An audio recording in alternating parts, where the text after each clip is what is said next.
In this movie, we're going to look at regular expressions in a little more detail. We can test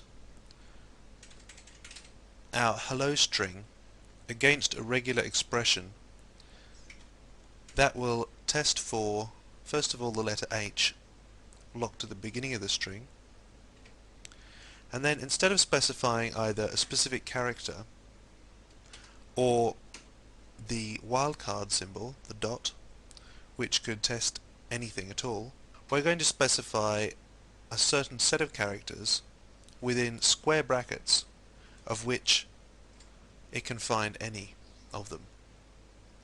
So in this case E and L, and we're going to use the plus sign, which means one or more of those characters. Finally, an O at the end of the string is what it's going to look for.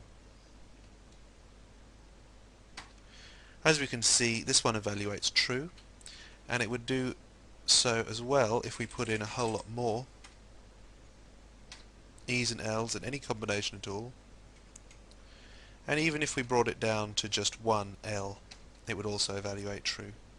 However, if we took that one L out, because we've used the plus sign, which in this case represents one or more, the expression evaluates false. If we use the asterisk, which outside of a regular expression means multiply, inside a regular expression it means something quite different. Inside a regular expression, the asterisk means that the preceding character or character set, such as a wildcard or such as this specific set of characters, EL, that it's going to look for, we can have 0 or more of those rather than 1 or more. So this will match HO successfully. If we wish to specify a specific number of letters that is going to come within the between H and O,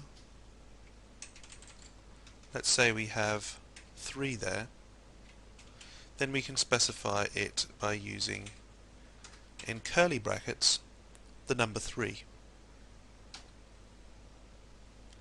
So we can use whatever combination of E's and L's as long as there are 3 characters that fall between the H and the O. Also specify a range of characters, also using the curly brackets. We can just use a comma. This will specify, say, between 3 and 5. So if we put another one in there, now we've got 4 characters falling between that which falls between 3 and 5 characters, and they're all E's or L's. So that will evaluate true. Whereas if we took some out and we only had 2 characters, that would evaluate false. Similarly, if we exceeded 5, even if they're all E's and L's, that would also evaluate false.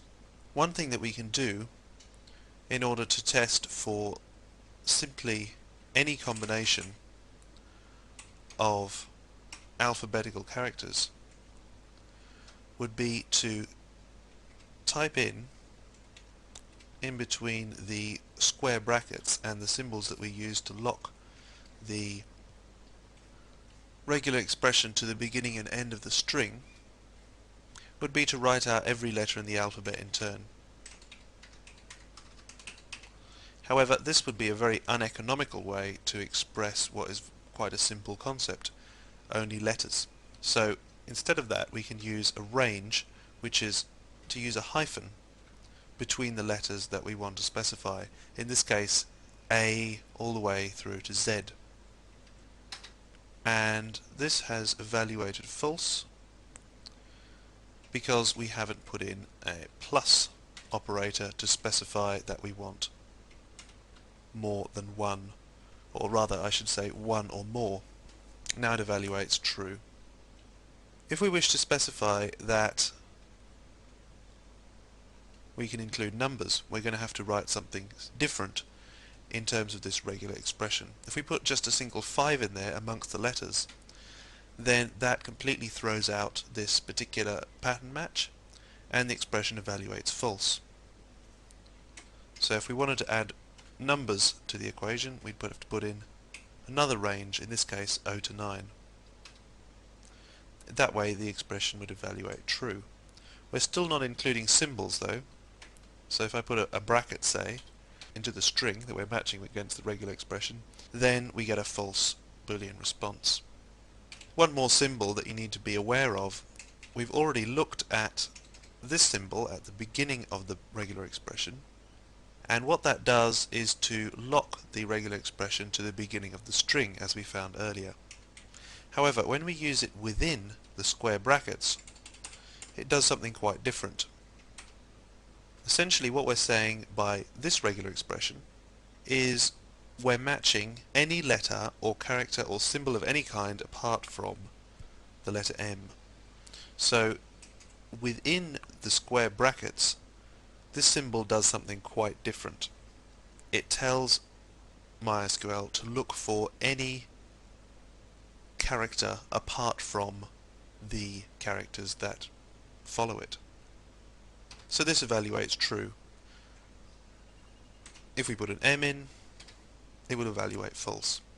So these are the basics of using regular expressions. As I said before in the last movie, regular expressions are quite a complex subject in themselves and may take a little time to digest.